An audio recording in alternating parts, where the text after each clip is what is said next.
हरे कृष्णा। ओम अनंताय नमः।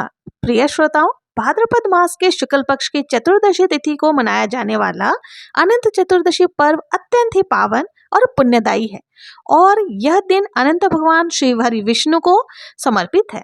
कहा जाता है कि जो मनुष्य इस दिन अनंत भगवान का व्रत पूजन करते हैं और कथा का श्रवण करते हैं, उसके समस्त दुख संकट कलेश दूर होकर जीवन में सुख शांति और समृद्धि का वास हो जाता है। अनंत चतुर्दशी का व्रत प्राचीन काल से चला आ रहा है। इस दिन भगवान श्री हरि विष्णु के अनंत रूप की उपासना की जाती है। अनंत का अर्थ होता है जो कभी समाप्त ना हो, जो अनादि और अविनाशी हो। यह व्रत जीवन में धन, वैभव, स्वास्थ्य, संतान सुख और सभी कार्यों में सफलता प्रदान करने वाला माना गया है।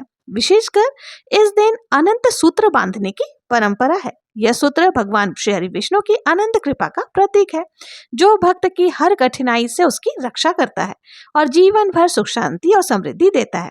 आज आप लोग सुनेंगे अनंत चतुर्दशी की कुछ पावन कथाएं। उससे पहले हम सभी मिलकर अनंत भगवान से प्रार्थना करते हैं।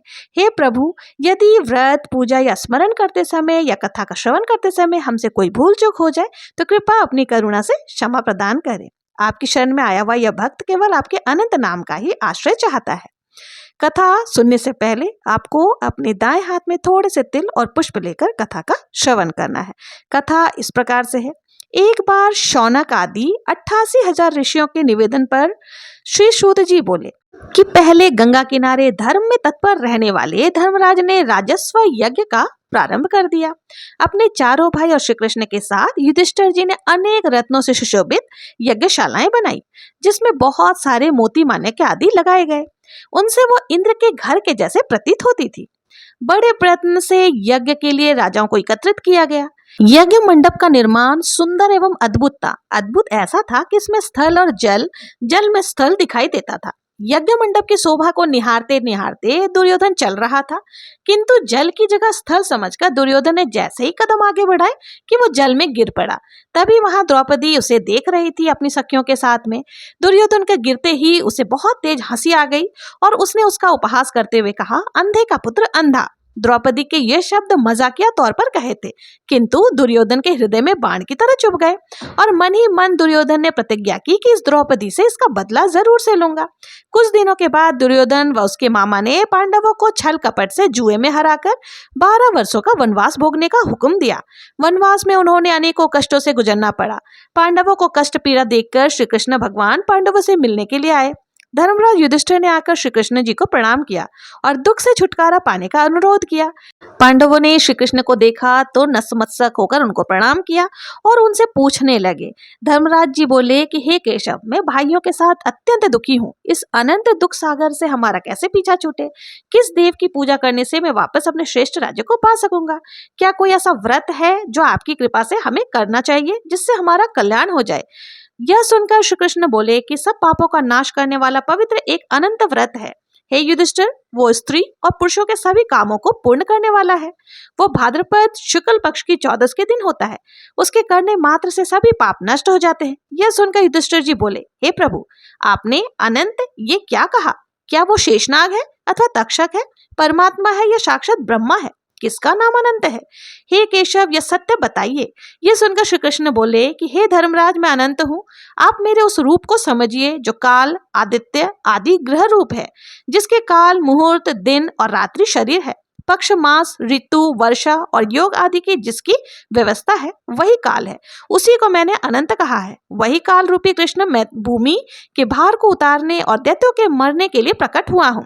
सज्जनों के पालन के लिए वसुदेव के कुल में पैदा हुए मुझे आदि, मध्य और अंत रहित श्री कृष्ण, श्री विष्णु, श्री हरि, श्री शिव और भास्कर, सोम, सर्वव्यापी ईश्वर, विश्वव्याप, महाकाल और सृष्टि संहार और पालन करने वाला जानो। पहले विश्वास के लिए मैंने अर्जुन को वह रूप दिखाया जो योगियों के ध्यान करने योग्य सर्वश्रेष्ठ है, जो कि विश्व के अनंत है, जिसमें 14 इंद्र, वसु, 14 आदित्य और 11 रुद्र है। 7 ऋषि, समुद्र, पर्वत, सरित, धूम्र, नक्षत्र, दिशा, भूमि, पाताल और भूर्भुव आदि है। युधिष्ठिर, इसमें संदेह मत करो, यह करने लायक व्रत है। तब युधिष्ठिर महाराज ने पूछा, मधुसूदन, इस व्रत के महत्व और विधि का भी वर्णन करिए। इसका पुण्य काल, पुण्य फल, दान और पूजन क्या है? पहले किसने इसे किया और मनुष्य लोक में ये व्रत कैसे आया? ये सब अनंत व्रत का विषय विस्तार पूर्वक मुझे बताइए। तब श्री कृष्ण बोले कि हे धर्मराज, पहले सतयुग में एक सुमंत नाम का वशिष्ठ गोत्री ब्राह्मण था। हे राजन, उन्होंने भृगु की दीक्षा नामक पुत्री के साथ विवाह किया था। उस पत्नी से उन्हें एक अमित उच्च लक्षणों वाली सुशीला नाम की कन्या पैदा हुई। अब वो कन्या बड़ी होने लगी। कुछ समय के बाद कन्या की माँ ज्वारदाह के कारण पीड़ित होकर नदी के ही किनारे अमर होकर स्वर्ग चली गई, क्योंकि वह पतिव्रता थी। हे राजन, सुमंत ने कन्या के लालन पालन के लिए दूसरा विवाह कर लिया, लेकिन दूसरी पत्नी के चरित्र अच्छे नहीं थे। वो कर्कशा चंडी थी, नित्य लड़ाई झगड़ा किया करती थी। इस प्रकार वो कन्या अब अपने पिता के घर में बड़ी होने लगी। कुछ दिनों के बाद पिता ने देखा कि कन्या सयानी हो चली है। उसे देखकर पिता ने उसे योग्य वर देखने का निश्चय किया और सोचने लगे कि इसका विवाह किससे करूं।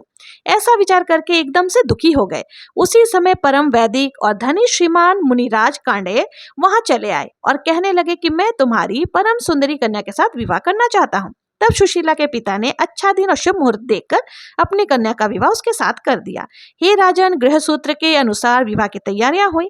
स्त्रियां मंगल गान करने लगी और ब्राह्मण स्वास्ति पाठ और बंदीगण जय जयकार करने लगे। विवाह करके ब्राह्मण ने अपनी पत्नी से कहा कि दामाद को सुंदर दहेज देना चाहिए। इतना सुनते ही कर्कशा को इतना क्रोध आया कि घर में मंडप तक उखाड़ डाला।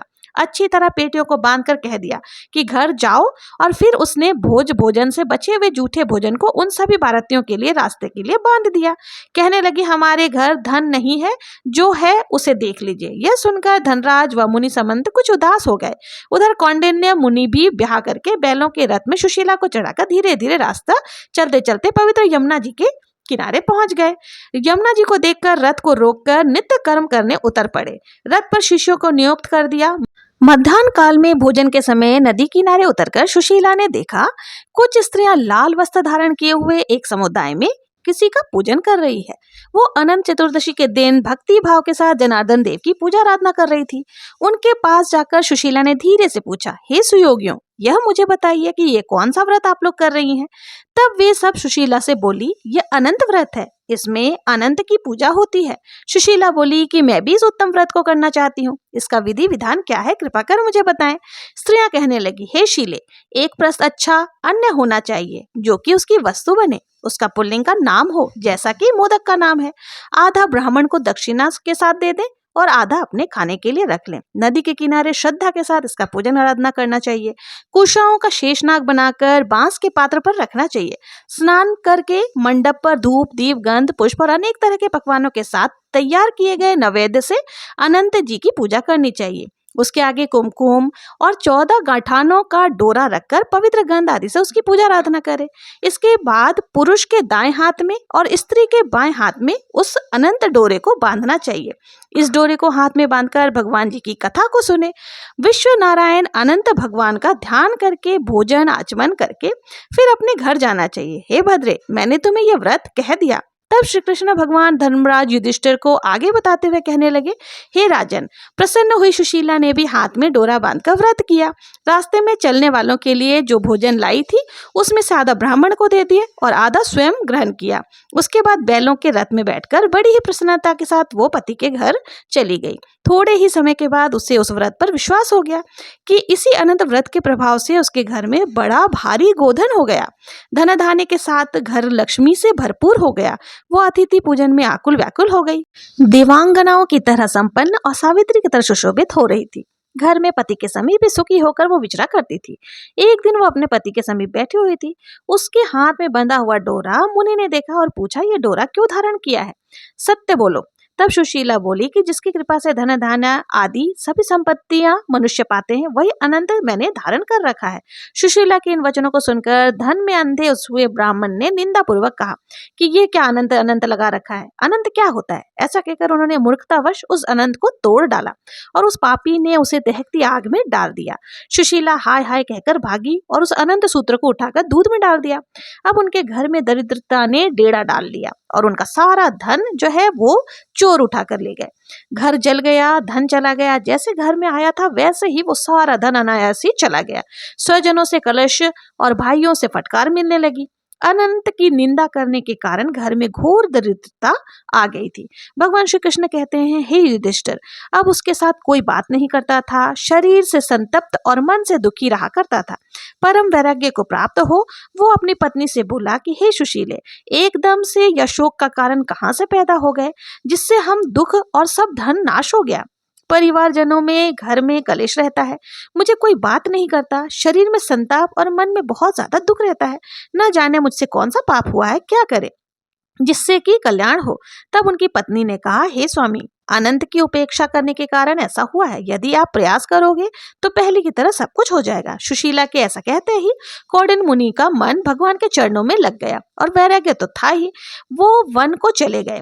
अब उन्होंने केवल वायु का सेवन करके तप करने का निश्चय कर लिया। मन में यही एक बात थी कि भगवान महाप्रभु अनंत को कब देखूंगा, जिनकी कृपा से संपन्न हुए और जिनकी निंदा करने से सब धन चला गया, वही मुझे सुख और दुख दोनों देने वाले हैं। ऐसा ध्यान करते हुए रास्ते में जो भी मिले सभी से अनंत के बारे में पूछते हुए वन में भटकने लगे।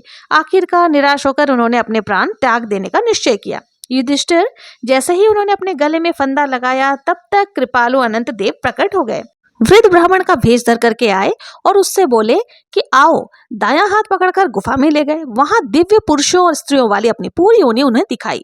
वहां पर दिव्य सिंहासन पर विराजमान शंख, चक्र, गदा, पद्म और गरुड़ से सुशोभित विश्वानूप अनंत को दिखा दिया, जो कि अनंत विभूतियों के भेद से विराजमान, अमितमान, अमित बलशाली, कौस्तुभ से सुशोभित और वनमाला से सुशोभित देवेश अपराजिता अनंत को देखकर वंदना करते हुए जोर जोर से जयकार करने लगे कि मैं पापी हूँ, पाप कर्म करने वाला हूँ, आप रूप और पाप से ही पैदा हुआ हूँ।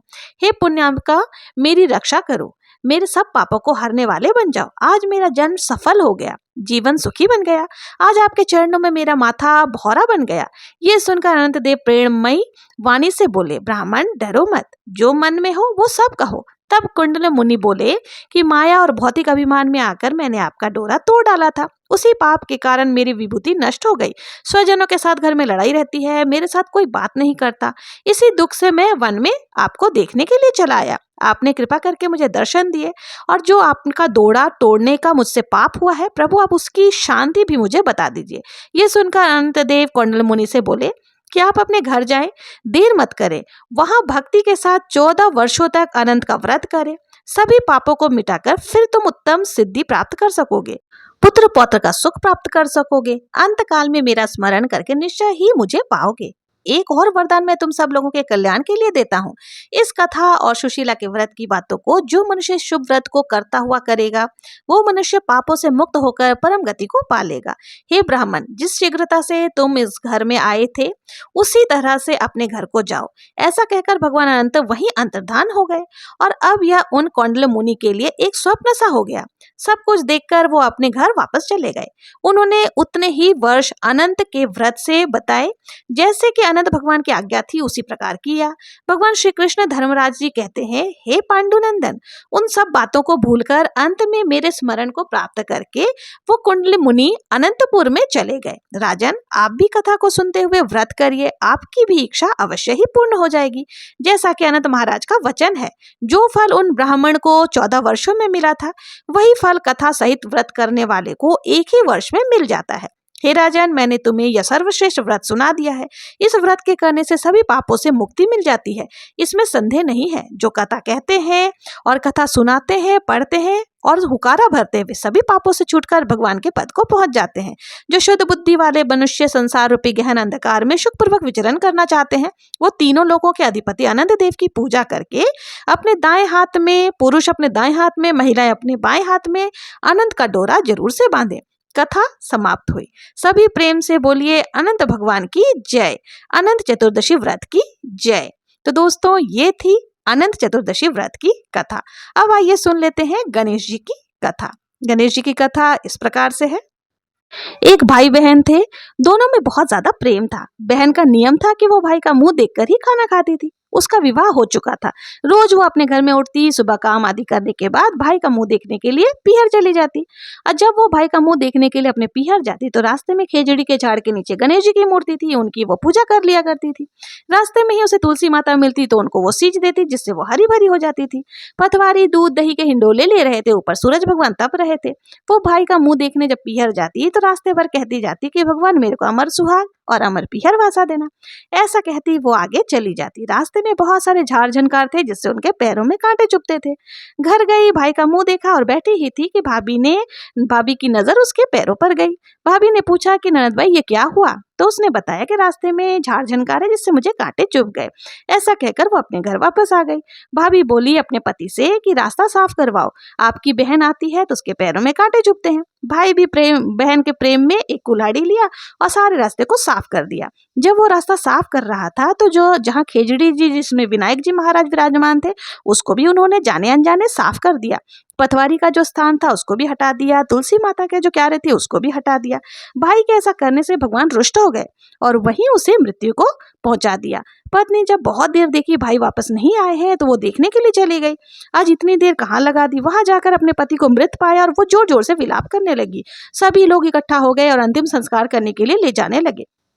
तो पत्नी बोली रुक जाओ, मेरी ननद को आ जाने दो, क्योंकि उस मेरी ननद का नियम है कि वो अपने भाई का मुंह देखे बिना भोजन नहीं करती। तो सभी लोग कहने लगे कि आज तो मुंह देख लेगी, फिर कल से क्या करेगी। फिर भी उसने कहा कि कोई बात नहीं, आज उनको मुंह देख लेने दो। तो बुजुर्ग कहने लगे कि कोई बात नहीं, थोड़ी देर ठहर जाते हैं, क्या बिगड़ता है। बहन रोज की तरह भाई का मुंह देखने के लिए निकली। तो जब रास्ते में पहुंची, रास्ता पूरा साफ था। ना तो वहां खेजड़ी थी, ना गणेश जी की मूर्ति थी, ना पटवारी थी और ना ही दूध दही में हिंडोले ले रहे थे। 7 कंकर लेकर उन्होंने पटवारी बिठाई। तुलसी माता जो उसको नहीं दिख रही थी, उसने तुलसी माता का क्यारा लगाया। वापस से तुलसी माता को रोपी और पैर पकड़कर बोलने लगी। सभी भगवान से प्रार्थना करने लगी, हे प्रभु मुझे अमर सुहाग देना और अमर पीहर वासा देना, जैसा वो रोज बोलती थी। ऐसा कहकर वो आगे चलने लगी। इतना कहकर जैसे ही वो आगे चली, सभी भगवान विचार करने लगे कि अगर इसकी नहीं सुनी तो हमारी पूजा कौन करेगा। वो तो हमें बहुत ही मन से पूजा करती है। भगवान ने उसे पीछे से आवाज दी, बेटी वापस आकर खेजड़ी के 7 पत्तियां ले जाकर तेरे भाई को कच्चे दूध में घोलकर छींटे दे देना, वो ठीक हो जाएगा। बहन ने सुना तो पीछे मुड़कर देखा तो वहां कोई ना था। फिर उसने सोचा कि जैसा कहते हैं कर ही लेते हैं, क्या जाता है। 7 पत्तियां वो खेजड़ी की तोड़ी और घर लेकर के आया। जब भाई के घर पहुंची तो देखा भाभी रो रही है, बहुत सारी भीड़ इकट्ठी है। उसने कहा क्या हो गया, और देखी कि उसके भाई की लाश रखी है। वो घर में गई और भाभी से कहने लगी, भाभी आप चिंता मत करो, भाई अभी ठीक हो जाएंगे। दूध की चरी लाई, उसमें पत्तियां घोली, भाई के मृत शरीर पर उसने छींटे दिए। वो छींटे थे वो अमृत के समान थे। भाई उठकर बैठ गया और बहन से बोला, बहुत ही गहरी नींद आई थी। बहन बोली, भैया ऐसी नींद दुश्मन को भी ना आए। भैया तुमको रास्ता साफ करने के लिए किसने कहा था? भाई बोला, तेरी भाभी ने कहा था कि तेरी बहन आती है तो उसके पैरों में कांटे चुभ जाते हैं, यही सोचकर मैंने रास्ता साफ कर दिया था, फिर मुझे ऐसी गहरी नींद आई। बहन बोली, भैया आपने रास्ता तो साफ कर लिया, लेकिन आपने गणेश जी की खेचड़ी हटा दी थी, पटवारी हटा दी थी और तुलसी मैया को भी आपने हटा दी थी। इसलिए जब मैं वापस आपके पास आने लगी तो मैंने उनको और भी ऊंचे स्थान पर बिठा करके आई हूँ। उन्हीं की कृपा से आज आप गहरी नींद से जाग गए हैं, और भगवान करे कभी भी ऐसी गहरी नींद किसी दुश्मन को भी ना आए। तो जिस प्रकार से भगवान ने उस बहन की सुनी, उसी प्रकार से सभी की सुनना। कहानी को कहते सुनते हुकार भरने वाले के भी समस्त मनोकामनाओं को पूर्ण करना और सभी को अमर सुहाग अमर पीहर वासा देना। तो ये थी गणेश जी की कथा। अगर आपको अनंत चतुर्दशी और गणेश जी की कथा पसंद आई हो तो कमेंट सेक्शन में श्री हरि विष्णु जरूर से लिखे, जय गणेश जी लिखना ना भूले। मिलते हैं नेक्स्ट वीडियो में किसी और पूजा विधि के साथ, किसी और व्रत कथा के साथ। तब तक के लिए जय श्री कृष्णा, जय अनंत भगवान की